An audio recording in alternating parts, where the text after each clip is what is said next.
Bonsoir à toutes et à tous et bienvenue au Journal du Soir sur Télé Liban.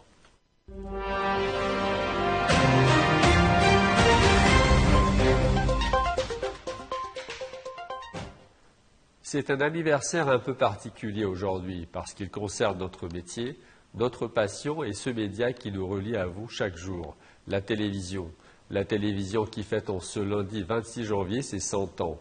Un siècle d'images, de directs, de grands moments d'histoire et aussi une aventure humaine que le Liban a vécue très tôt. Reportage Serge Berberi.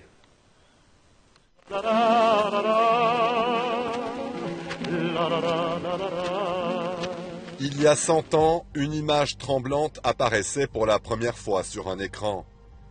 Noir et blanc, floue, silencieuse, mais déjà révolutionnaire. En 1926, l'ingénieur écossais John Baird réalise la première démonstration publique de télévision. À l'époque, personne n'imagine encore que cet objet va entrer dans presque tous les foyers du monde. Après la Seconde Guerre mondiale, la télévision s'impose comme le média roi. Elle devient le témoin des grands bouleversements de l'histoire. Puis viennent les années 70 et 80. La couleur s'impose, les chaînes se multiplient, les journaux télévisés deviennent des rendez-vous quotidiens.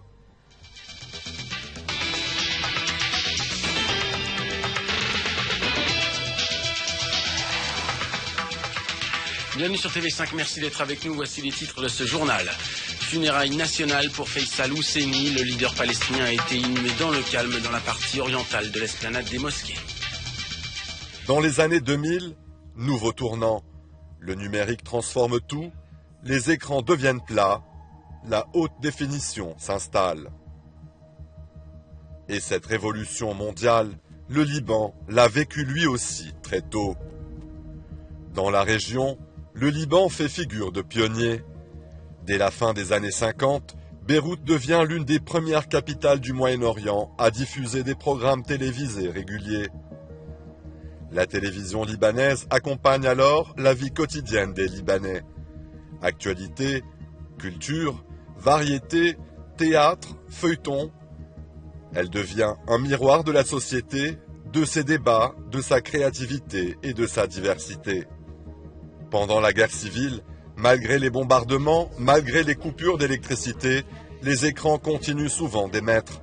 Informer devient un acte de résistance. تحت وابل القصف 240 ملم 180 ملم 130 ملم رجمات متعددة الفوهات أليف الأزايز صب الجيش السوري على سوريا.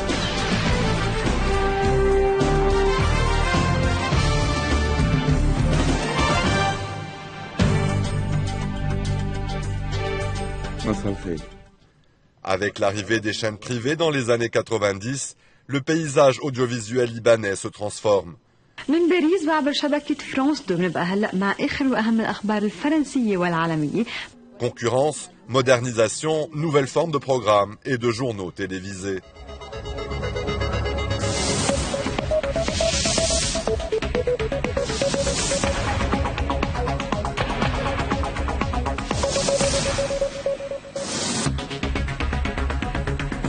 تحية طيبة وأهلا بكم إلى هذه النشرة من الLBC.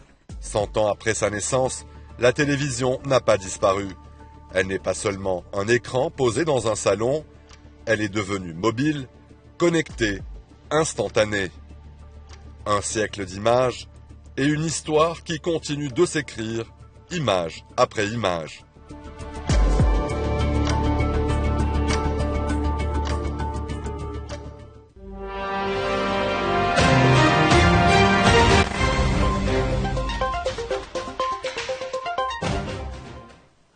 Après plus de 3 mois de guerre et une crise humanitaire dramatique à Gaza, Israël annonce une réouverture limitée du poste frontalier de Rafah, principal accès vers l'Égypte pour l'aide humanitaire. Une décision encadrée conditionnellement et étroitement liée aux négociations sur les otages et au plan américain pour l'avenir du territoire palestinien.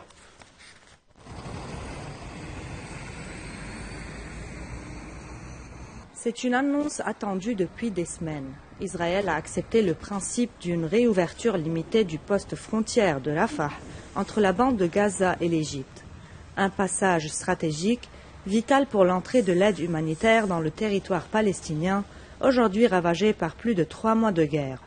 Selon le bureau du Premier ministre Benjamin Netanyahu, cette réouverture se fera uniquement pour les piétons et sous contrôle israélien strict avec un mécanisme complet d'inspection. Mais cette décision reste conditionnelle.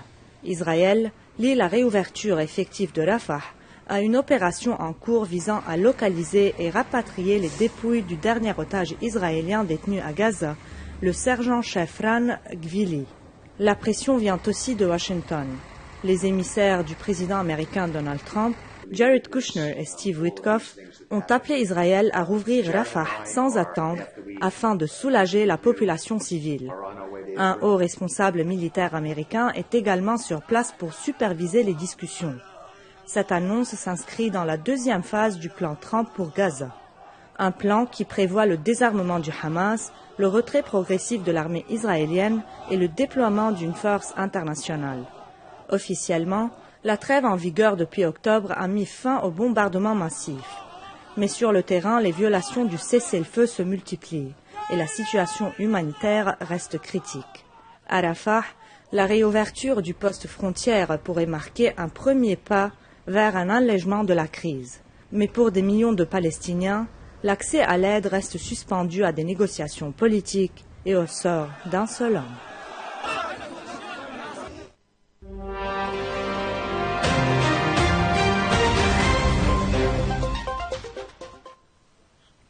Les premiers pourparlers directs entre la Russie, l'Ukraine et les États-Unis se sont tenus à Abu Dhabi.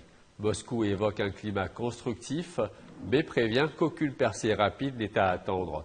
Alors que les discussions doivent reprendre la semaine prochaine, les bombardements se poursuivent en Ukraine, plongeant des millions de civils dans le froid et l'obscurité. Retour sur une séquence diplomatique cruciale mais fragile. À Abu Dhabi, Russes, Ukrainiens et Américains se sont retrouvés pour leur premier pourparlers direct depuis le lancement du plan de paix américain. Le Kremlin parle d'un climat constructif tout en soulignant qu'il serait illusoire d'espérer des résultats rapides. Ces discussions, tenues vendredi et samedi, marquent pourtant une étape rare dans une guerre qui dure depuis près de 4 ans. Côté ukrainien, le président Volodymyr Zelensky a confirmé que beaucoup de choses ont été discutées et a salué le caractère constructif des échanges sans en dévoiler le contenu. Washington, à l'origine de cette initiative diplomatique, veut croire à une avancée. Un responsable américain a estimé que réunir tout le monde était une étape importante et que beaucoup de progrès ont été réalisés pour préciser les détails nécessaires à une conclusion. Les négociations doivent reprendre à Abu Dhabi le 1er février, mais les blocages restent profonds. La Russie exige toujours que l'Ukraine retire ses troupes du Donbass, une région stratégique de l'est du pays en grande partie occupée par Moscou, une condition catégoriquement rejetée par Kiev. Pendant que la diplomatie avance prudemment, la guerre continue. Plus de 370 drones et missiles russes ont visé l'Ukraine en une seule nuit. À Kiev, Kharkiv ou Tchernigov, des maternités, des immeubles et des infrastructures énergétiques ont été touchés. Résultat, plus d'1 million de personnes sont privées d'électricité et de chauffage alors que les températures plongent sous les moins 10 degrés. L'Ukraine reste suspendue à une diplomatie fragile dont l'issue demeure profondément incertaine. Une tempête hivernale d'une rare intensité frappe une grande partie des États-Unis. Au moins 11 personnes ont perdu la vie, plus de 800 000 foyers sont privés d'électricité et le trafic aérien est largement paralysé. Un froid polaire exceptionnel s'installe durablement sur le pays. Un froid glacial, de la neige, de la glace. Les États-Unis font face à l'un des pires épisodes hivernaux de ces dernières décennies. La tempête, alimentée par une déformation du vortex polaire, a déjà fait au moins 11 morts. À New York, 5 personnes ont été retrouvées sans vie à l'extérieur dans des températures extrêmes. Au Texas, 3 décès ont été confirmés, dont celui d'une adolescente de 16 ans dans un accident de luge. 2 personnes sont mortes d'hypothermie en Louisiane et un accident de la route lié au verglas a aussi été mortel dans l'Iowa. Des millions d'Américains sont touchés par cette vague de froid. Plus de 820 000 foyers restent privés d'électricité, notamment dans le sud du pays où la glace a fait tomber des lignes à haute tension. Au Tennessee, 250 000 de clients sont toujours sans courant et plus de 100 000 en Louisiane et dans le Mississippi. Les transports sont fortement perturbés. Plus de 19 000 vols ont été annulés depuis samedi. Face au danger, l'état d'urgence a été déclaré dans une vingtaine d'États. Les autorités appellent la population à rester chez elle, alors que les températures ressenties pourraient descendre jusqu'à moins 45 degrés dans certaines régions. Un froid potentiellement mortel qui pourrait encore durer plusieurs jours. La Côte d'Ivoire est le premier producteur mondial de cacao, mais derrière leur brun, une autre réalité, celle de millions de planteurs qui vivent toujours dans la pauvreté. Alors que les cours mondiaux chutent et que les acheteurs se font rares, la crise frappe de plein fouet les petits producteurs. À 20 km de Guiglo, dans l'ouest de la Côte d'Ivoire, la maison de Laurent Codet résume à elle seule la situation des planteurs de cacao. Un toit en bâche, pas d'électricité, pas d'eau courante. Et pourtant, cet homme de 54 ans cultive le cacao depuis près de 30 ans. La Côte d'Ivoire produit près de la moitié du cacao mondial, mais ceux qui le cultivent restent parmi les plus pauvres du pays. Selon la Banque mondiale, plus de la moitié des producteurs vivent encore avec moins de 1,15 € par jour. En octobre, le gouvernement avait pourtant annoncé un prix record de 2800 francs CFA le kilo, censé améliorer leur sort. Mais depuis, les cours mondiaux ont chuté, les exportations ralentissent et les acheteurs manquent de liquidités. Résultat, de nombreux planteurs ne sont plus payés, parfois depuis des mois. On est déçus, les planteurs sont les plus pauvres de la Côte d'Ivoire, témoigne Boniface Djabia, chef de village. Dans les champs, les rendements stagnent.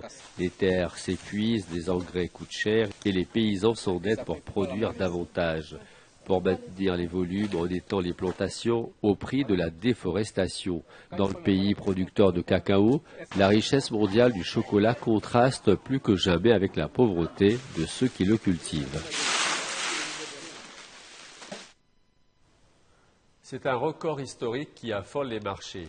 Pour la première fois, l'or a franchi la barre des 5 100 $ l'once, porté par les incertitudes géopolitiques, financières et politiques liées à la présidence Trump. Dans un monde de plus en plus instable, les investisseurs se ruent vers le métal jaune, devenu plus que jamais une valeur refuge. C'est une envolée sans précédent. L'or a dépassé le seuil symbolique des 5 000 $ l'once, un record historique. Vers 3h30 du matin, heure de Londres, le métal jaune s'échangeait autour de 5 080 $, après avoir atteint un pic à 5 093 $ selon les marchés internationaux. Depuis 2 ans, sa progression est spectaculaire. Il valait un peu plus de 2 000 $ début 2024. En cause, l'instabilité mondiale et l'affaiblissement du dollar. La politique de Donald Trump joue un rôle clé. Ses menaces commerciales, ses tensions avec l'Europe sur le Groenland, ses critiques contre la Réserve fédérale américaine et ses revirements diplomatiques entretiennent une incertitude permanente. Pour les investisseurs, l'or devient un refuge incontournable. Les marchés sont réticents à vendre de l'or, au cas où Trump se réveillerait avec une nouvelle idée controversée, explique-t-il.